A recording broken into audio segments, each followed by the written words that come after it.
Hi, I'm John Nash, and I'm going to talk about beer. I want to talk about why brewing is a geek's dream hobby. I've been brewing for about 15 years off and on. I'm getting back into the hobby, but there's a lot of reasons why you can be a geek and be into brewing. One of the first reasons is you can be a history geek. Due to hieroglyphics and cuneiforms, we know from the historians that tribes 6,000 years ago have been brewing. This is an account from the Sumerians 4,000 years ago talking about beer, bread, and barley. This is another cuneiform to the hymn to Ninkasi, who was the goddess of brewing. And in this hymn, there is a beer recipe. And it made people feel exhilarating, wonderful, and blissful, which you needed back then because, as historian Ian Spencer says, one thing we can be sure of is that the lack of reality caused by drunkenness must have been profoundly welcoming in an otherwise drear world, especially if you're being attacked by some weird turkey with arms back in the old days. But there's other geeky things you can do. There's a lot of science in brewing, and this is fermentation. And as you know, fermentation is an anaerobic process, in this case caused by glucose being consumed by yeast and spitting out CO2 and alcohol, which creates the alcohol in the beer, but also some very geekier things. This is LTP1, lipid transfer protein. This is a protein that's only released when you brew the wort, and it's critical in keeping that foam on your beer. And so that's very geeky, I would say. And then I think the geekiest thing that ever happened was when I hosted a homebrew meeting at my house, and I looked into my laundry room, and these guys had broken out a microscope, and they had a bunch of yeast under there, and they were looking at all these wonderful, healthy yeasts. But actually, looking at yeast under the microscope is a very important thing to do, even if you're a home brewer, because vitality in your yeast population is really critical for when you brew beer. Let's see. I was ahead of that slide because of the build. Now, you can be a gadget geek, and that's what I am. I'm a social scientist. I like gadgets, though. And this is a hydrometer, which is stuck into a graduated cylinder with some wort. We're checking to see how much alcohol content is in our beer.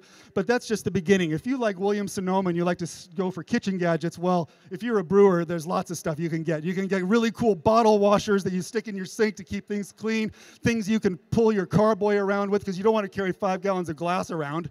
And so that's really cool to have. But it gets even better. You have lots of cylinders, but this is the thing that's wonderful. This is a little sample stealer, and you can shove it into the carboy, and the hydrometer sits inside that. That's really geeky cool. That's a floating thermometer. A floating thermometer. So that goes in there.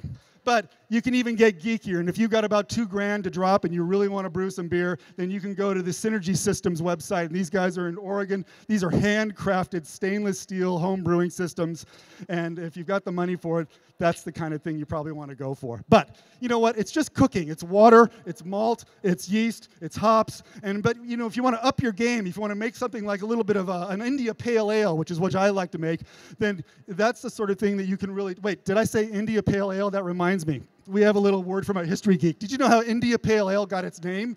India Pale Ale is marked by high hops and high alcohol content, which was needed to make the long shipboard passage from England over to India. And when it arrived, the full strength was given to the officers, and it was cut with water for the grunts. But back to cooking. You can put stuff in it, like that's...